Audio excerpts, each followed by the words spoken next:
Está con nosotros Federico Gutiérrez, quien es politólogo y analista colombiano, quien nos va a ayudar también a comprender la situación actual. ¿Cómo está? Buenas noches, señor Gutiérrez, bienvenido. Hola Fiorella, buenas noches. Federico García. Uy, Federico García, acá me pasaron un mal su dato, pero ahí lo corregimos, Federico García. A ver, estamos de repente para poder comprender cómo se traduce esta victoria. Bueno, usted conoce también que en nuestro país funciona el sistema diferente, ¿no? Nosotros tenemos que esperar todavía un poco más para tener estos resultados, pero ustedes se ha halagado mucho la rapidez que se tiene para tener a un ganador, por lo menos en este preconteo, mientras se hace el escrutinio. Así es, estamos en un momento de espera, de incertidumbre por la definición de los resultados oficiales a través de la promulgación de estos datos definitivos por parte de la Registraduría Nacional después del escrutinio. Pues lo que hasta ahora tenemos son los resultados del preconteo. Esta situación que estamos viviendo en Colombia es inédita. Por primera vez hay una diferencia muy estrecha entre los dos candidatos que han pasado a segunda vuelta. Y normalmente lo que sucede es que cuando la diferencia es mucho mayor, pues el candidato perdedor, pues como hecho político, reconoce su derrota y ya se asume, incluso antes de la promulgación oficial y de los datos oficiales, que el presidente pues es el que dio el preconteo. Pero el preconteo no es oficial, solo tiene un carácter informativo. En este caso, el proceso electoral de ayer fue, digamos, objeto de muchísimas denuncias. Se calcula alrededor de 35.000 denuncias en todo el país. Los testigos electorales impugnaron 33.000 mesas, Ujú. que es alrededor de la cuarta parte de las mesas en todo el territorio nacional. Y debido a esa situación, como la diferencia es tan estrecha, 250.000 votos según el último reporte, justamente hay que esperar para que se hagan las impugnaciones de estas mesas, se recuenten esos votos y efectivamente quede muy claro el resultado, que sea transparente para todos, de modo que el próximo presidente de la República, sea quien sea, pues pueda tener una legitimidad que le permita gobernar y que le permita, digamos, transitar estos 4 años con relativa estabilidad. ¿Y más o menos se tiene para cuándo los resultados? Porque, por ejemplo, en nuestro país la elección de segunda vuelta fue el 7 de junio y la estimación, por lo menos hasta el momento, es quincena de julio los resultados. Para ustedes, ¿cómo funciona? Pues este dato nunca fue importante, como decía, cuando la diferencia era por una buena cantidad de votos, no había ni siquiera necesidad de Claro. esperar la definición oficial. El propio Consejo Nacional Electoral y la Registraduría han dicho que pueden tardarse unos 2 días más, pero en este momento están los testigos electorales y los abogados de uno y de otro candidato, junto con los funcionarios de la registraduría, haciendo la revisión justamente de estos datos. A esto también se suma pues lo que ha señalado el presidente Gustavo Petro frente al sistema electoral colombiano, que adolece de, digamos, los recursos sólidos para evitar manipulaciones, fraudes, desde el software hasta el propio proceso de conteo muy manual, en donde las informaciones se transmiten muchas veces por teléfono, en donde es muy vulnerable y muy susceptible a manipulaciones, más allá, digamos, de las propias prácticas que tienen los políticos para interferir en la elección. Entonces, todo eso se suma a una, pues, insisto, un escenario inédito que estamos viviendo los colombianos, y que si bien el candidato Abelardo de la Espriella ya ha ganado el preconteo, y para buena parte de la opinión pública, en los medios de comunicación, en fin, se presenta ya como el presidente electo, realmente hasta que no salga el resultado definitivo después de los escrutinios, pues no sabremos quién fue el ganador. Pero sí se podría voltear la balanza. Pues podría. Hace 4 años el pacto histórico identificó alrededor de 450.000 votos que fueron desaparecidos en el preconteo y que aparecieron luego en el escrutinio, lo que le significó 2 escaños en el Parlamento, si no estoy mal, al pacto histórico. Unos años antes también al partido Mira, un partido de orientación cristiana, también le sucedió lo mismo, solo que sus votos aparecieron 4 años después, ya cuando el periodo del Congreso estaba terminando. trabajando. Y sí, ha habido muchos casos en donde no coincide, digamos, el resultado del preconteo con el resultado de los escrutinios, pero en este caso es todavía más difícil de tramitar y es un reto sin duda para la sociedad colombiana y para la democracia colombiana porque la diferencia es muy estrecha. Pero sí, es posible que dentro de 2 o 3 días nos levantemos con la noticia de que el presidente es Iván Cepeda. Esperemos con calma para que los resultados sean transparentes. Ujú. Ahora, pero ¿cuál es el llamado de Gustavo Petro, del presidente de Colombia? Porque claramente él apoyaba la candidatura de Iván Cepeda, ¿no? No estaba alineado con Del Espriella, pero sí con Cepeda. Entonces, se escuchaban algunas declaraciones de irregularidades que tenían que ser revisadas, pero con el paso de las horas, ¿cuál ha sido su postura? ¿Se tiene de repente un cambio? ¿Se va hacia la línea de esperar también resultados? Sí, él se ha mantenido en la posición de que acatará los resultados del escrutinio, que es, digamos, a lo que está obligado por ley. Acatar los resultados de un preconteo, digamos, es un hecho político, pero no necesariamente existe dentro de la Constitución y dentro de la ley colombiana. Así que se puede decir que el presidente Petro está actuando dentro de la ley. Pero claro, esto genera a su vez su negativa a reconocer el triunfo de la Espriella y los señalamientos algunos bastante justificados frente a la vulnerabilidad del sistema electoral, pues claro, son a su vez un hecho político que alimenta todavía más la polarización, digámoslo así, el ambiente no tenso que se vive en Colombia en este momento. Ahora, ¿qué debería hacer el presidente Petro? Muchos analistas y opinadores sostienen que él debería sencillamente no participar en este debate y permitir que sean las propias autoridades electorales las que lleven a cabo el proceso sin presiones por parte del Ejecutivo. Pero él defiende que pues hay unas vulnerabilidades, el software, por ejemplo, que hace todo el conteo de los votos está privatizado, está en manos de una empresa privada y no es posible acceder a su código fuente, entonces no se sabe exactamente cómo es que se contabilizan y se totalizan los votos, en fin, hay muchos elementos que, digamos, elementos de juicio que permiten suponer que el sistema electoral colombiano es frágil y en ese sentido el presidente pues ha decidido señalar esas carencias con las consecuencias políticas que está teniendo, es decir, se agita todavía más el debate y en particular los seguidores de Iván Cepeda pues están también a la expectativa de que las autoridades electorales emitan un fallo definitivo, den un resultado definitivo, pero también, claro, con una enorme desconfianza frente a lo que puedan hacer estos organismos, porque, y eso también es un problema que tiene el sistema electoral colombiano, el Consejo Nacional Electoral no está compuesto por magistrados, sino por miembros de partidos políticos que son nombrados por el Congreso de una forma proporcional a las bancadas de los partidos en el Parlamento. Entonces, de alguna forma es como un Congreso en miniatura y sus decisiones no, muchas veces no son en derecho, son tomadas con arbitrariedad, no este Consejo, en general los consejos nacionales electorales han tenido esta característica. Entonces esto también se suma a la desconfianza que siente mucha gente frente a la autoridad electoral y frente al sistema electoral. Ujú. Ahora, algunos especialistas, también analistas, ven una tendencia en Latinoamérica de que los gobiernos giren nuevamente hacia la derecha, ¿no? En nuestro país, bueno, estamos a puertas de una proclamación que podría ser para la derecha. En Colombia, con este preconteo, también hay la posibilidad. Pero en esa línea, ¿cuál sería la relación ahora con los Estados Unidos, ¿no? Con Donald Trump, que si bien le ha mostrado apoyo a Abelardo del Espriella, ¿cómo se puede analizar este contexto con Donald Trump, de repente con Milei, con Nayib Bukele?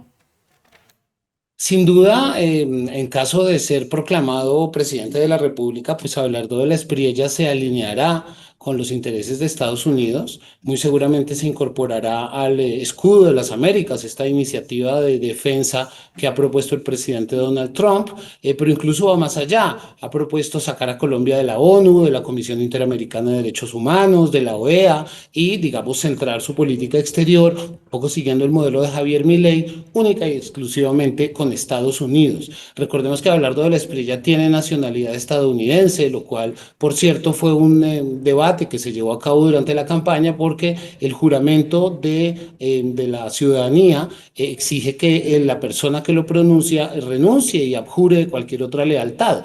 Así que muchos juristas señalaron que esto podría ser una inhabilidad para Abelardo de la Espriella, pero lo cierto es que es una característica, digamos, que le da además una interlocución muy fluida con congresistas, sobre todo congresistas de la Florida, como María Elvira Salazar o el propio Bernie Moreno, que es de origen colombiano, que de hecho vino como observador a las elecciones y felicitó a Abelardo de la Espriella por su triunfo, anticipándose, insisto, a la proclamación oficial de la registraduría.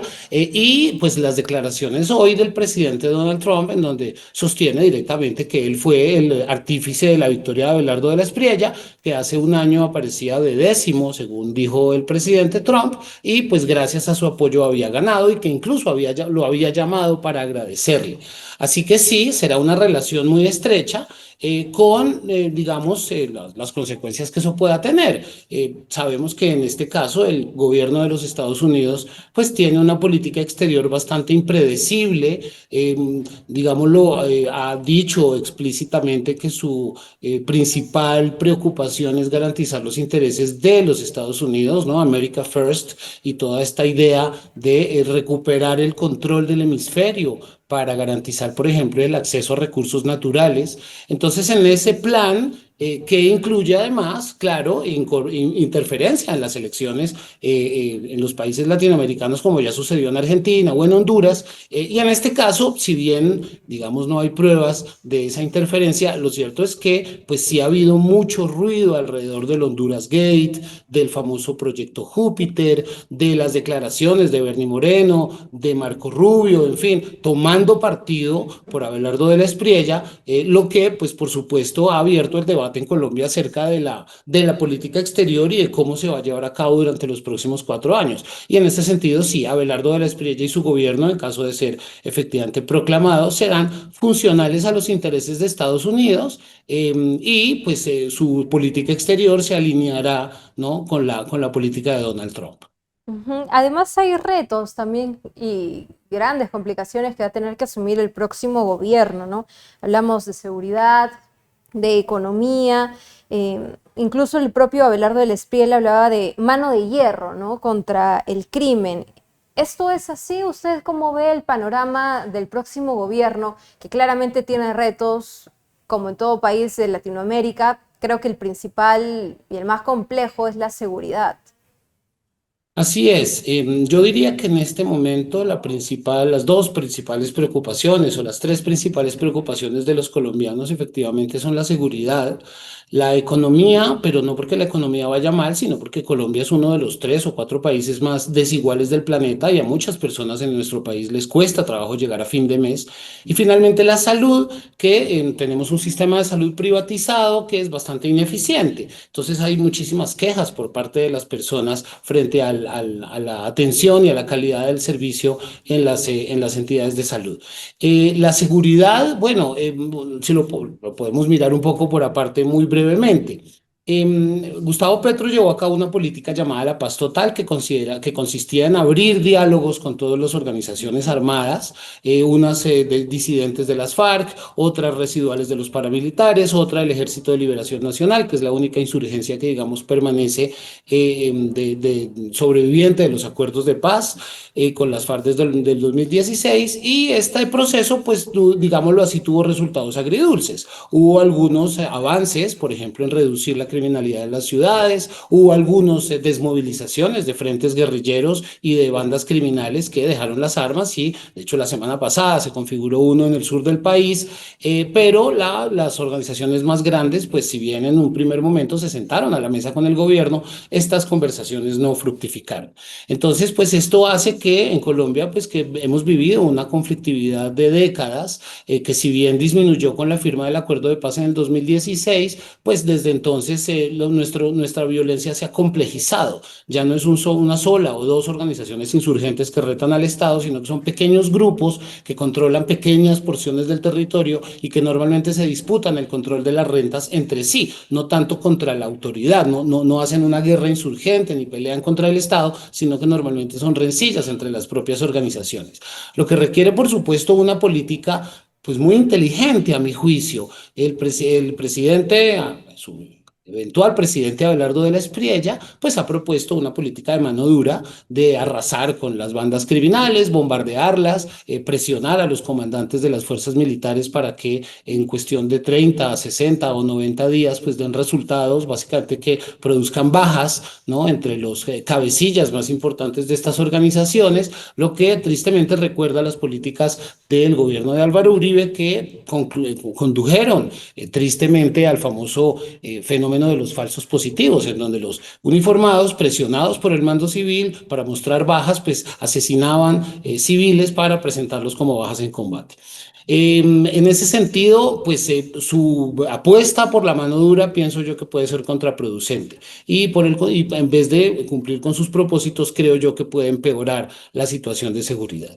En cuanto a la economía va bien, en general los indicadores macroeconómicos son muy positivos, la inflación está controlada, el desempleo ha disminuido, la producción aumenta, el turismo y la agricultura se han convertido en los nuevos motores de la economía que antes era la extracción de hidrocarburos, ha bajado el desempleo, se mejoró la calidad del trabajo a través, por ejemplo, del aumento del salario mínimo del 23% este año, cuando la inflación fue del 5%, en fin, una serie de medidas que han impulsado la economía y que a los ricos los han hecho más ricos y a los pobres los han hecho menos pobres. Es decir, es un muy buen comportamiento, pero eso sí, con un déficit fiscal que si Eso. bien no es Ujú. responsabilidad únicamente del gobierno de Gustavo Petro, se arrastra desde hace varios años, desde hace varios periodos presidenciales, pues este gobierno, digámoslo así, como hizo un gasto vigoroso en inversión social, pues digámoslo así, ese problema del déficit fiscal, pues sigue ahí, es un Claro, la problema mochila pendiente. no se la pueden quitar todavía. Así es. Entonces, un poco lo que ha propuesto, lo que ya se está proponiendo, por ejemplo, desde el sector financiero, pues son reformas tributarias que busquen acabar una supuesta bomba fiscal, ¿no? De la que ya se está hablando, en donde pues básicamente se hagan reformas tributarias regresivas, se impongan nuevos aranceles, se aumente la base gravable, en fin, una serie de medidas, digamos, muy dentro del marco de las políticas neoliberales que buscan, a través de la flexibilización y la desregulación, pues garantizar, digamos, un acceso, digamos, de recursos que no afecten necesariamente la acumulación de capital. Y finalmente, con el problema de la salud, pues el gobierno de Gustavo Petro propuso una reforma que buscaba fortalecer la presencia de lo público en el sistema de salud, si bien no hacerlo estatal, pero sí con mayor presencia y mayor control por parte del Estado. Esta reforma no fue aprobada por el Congreso. Y ya el propio Abelardo de la Espriella ha anunciado que va a entregar pues un dinero, 15 billones de pesos, a las empresas prestadoras de salud, que son intermediarios financieros, que son, digamos, el lugar por donde se desangra el sistema. Entonces, él ha propuesto no reformar el sistema, sino inyectarle aún más dinero para salvarlo financieramente y garantizar una mejor prestación de servicio. Yo pienso que esa no es la solución. Pienso que efectivamente el sistema carece de controles y las entidades prestadoras de salud pues han demostrado una ineficiencia bárbara y un uso de los recursos muy responsable. Entonces inyectarles más dinero pues de alguna manera es un incentivo negativo, un incentivo perverso que puede llevar a que estos intermediarios financieros se hagan más ricos y el servicio de salud no se preste bien. Yo diría que esos son como los tres principales retos que además según lo que él ha dicho, porque digamos su programa de gobierno es muy corto, son 3 páginas, y más o menos se puede más o menos afirmar que ese sería como El eje. su principal propuesta. Ujú. Gracias, le agradecemos mucho por esta visión que nos da también desde Colombia, que los próximos resultados que van a ser publicados también, y por supuesto los retos que va a enfrentar el próximo gobierno y que se tiene que traducir en bien común para todos, ¿no? Que se pueda gobernar y que finalmente los ciudadanos sean los beneficiados de estas decisiones. Estuvo con nosotros Federico García, politólogo y analista, por supuesto, de toda esta coyuntura. Seguro vamos a seguir en contacto. Gracias por estos minutos. Fiorella, gracias a ti, un saludo. Gracias.